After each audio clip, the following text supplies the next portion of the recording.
Un jour, ma mère m'a dit « Mon petit Jean, ton père vient de naître, il faut que tu t'en occupes. » J'ai pris mon père dans son berceau, je lui ai chanté une berceuse.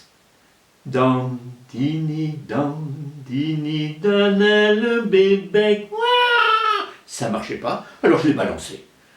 Mon père est tombé, sa tête a heurté la pierre du seuil, il s'est évanoui, et quand il s'est réveillé, il avait une grosse bosse sur le front. Il m'a dit, mon petit Jean, va chez le docteur.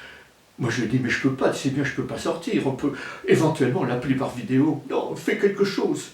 Alors j'ai couru chez le docteur, un peu furieux, a fini par me recevoir, et il m'a dit ce qu'il fallait que je fasse pour guérir la tête de mon père.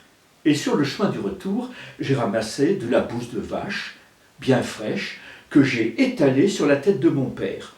Et quand elle a été un peu sèche, eh bien, j'ai semé des pastèques. Ça a très bien marché, une excellente récolte. J'ai vendu la plupart des pastèques et j'en ai gardé une pour moi. Je l'ai placée devant moi, j'ai sorti mon couteau suisse à 9 lames, un couteau neuf, et j'ai commencé à couper la pastèque. À ce moment-là, mon couteau m'a glissé des doigts et tombé dans la pastèque. Je ne vais quand même pas perdre un couteau suisse à 9 lames, un couteau neuf. Alors j'ai plongé dans la pastèque et j'ai commencé à le chercher. J'ai marché un peu, j'ai marché beaucoup. J'ai marché 6 mois et un automne, et quand je me suis retourné, j'ai vu que j'avais parcouru un chemin de la longueur d'un grain d'orge. Et à ce moment-là, j'ai vu sur le chemin un berger qui m'a dit « Qu'est-ce que tu fais ?» Je lui ai dit « Mais tu vois pas, j'ai perdu mon couteau, je le cherche. Ça fait au moins 3 heures que je le cherche. » Le berger a dit « Monsieur, un couteau, c'est rien. Moi, ça fait 40 ans que je cherche mon troupeau de chameaux. Alors tu parles, un couteau suisse. » Et là, j'ai vu le berger qui a pris son bâton de berger et qui l'a fait tourner au-dessus de sa tête. Et là, hop, il m'a coupé ma tête. Ma tête a volé et tombé dans un bateau en partant pour London. J'allais pas perdre ma tête. Le soir même, j'avais un dîner en tête-à-tête avec une charmante jeune fille. Quand elle me verrait sans ma tête, mais quelle tête elle ferait? Alors j'ai couru jusqu'au port. Et là, quand on ne connaît pas un port, que c'est nouveau pour vous, il faut être très poli, c'est ce que j'ai fait. Port salut. Et là, dans ce port, il y avait un petit bateau. Sur ce bateau, il y avait un petit marin qui n'avait jamais navigué, qui tirait à la courte paille, c'était à lui.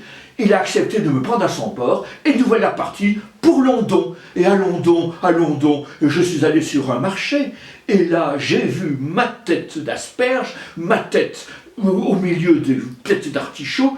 Je l'ai regardé droit dans les yeux, je lui ai dit, maintenant ça suffit, tu reviens, tu es ma tête. Ma tête m'a regardé, je ne suis pas ta tête. On a eu une prise de tête. Je dis, on va aller régler ça. Allez, suis-moi.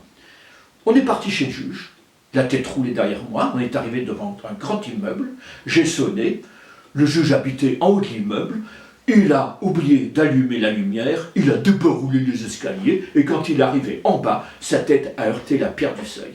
Il est tombé évanoui. Et moi j'ai attendu, et puis j'ai demandé aux gens qui passaient, mais quand est-ce qu'il va revenir à lui comme ça? Moi j'aimerais bien que notre différence soit réglée. Oh, les gens m'ont dit, oui, il va falloir t'attendre la fin du monde. J'ai dit, mais quelle fin du monde? La petite ou la grande? Mais ça, c'est une autre histoire.